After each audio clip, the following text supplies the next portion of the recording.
50 წელზე მეტი ხნის გამოცდილების მიუხედავად, დიზაინერი რალფ ლორენი კვლავ თავგადასავალს ეძებს.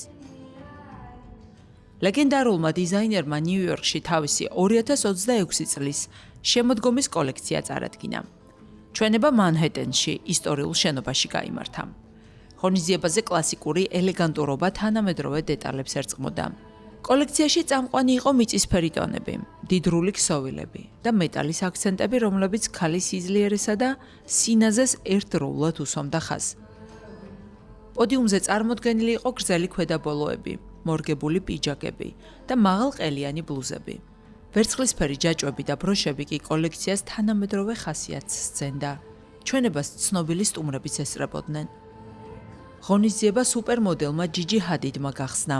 კოლექციის ერთ-ერთი გამორჩეული დეტალი იყო ჯაჭვის აბჯრის მსგავსი დიზაინი, რომელიც ქალის სიმტკიცის სიმბოლოს წარმოადგენდა. რალფ ლორენის ახალი კოლექცია კიდევ ერთხელ აჩვენებს, რომ დიზაინერი ქმნის მოდის ახალ ტენდენციას კლასიკური ამერიკული სტილისა და თანამედროვე მოდის შერწყმით.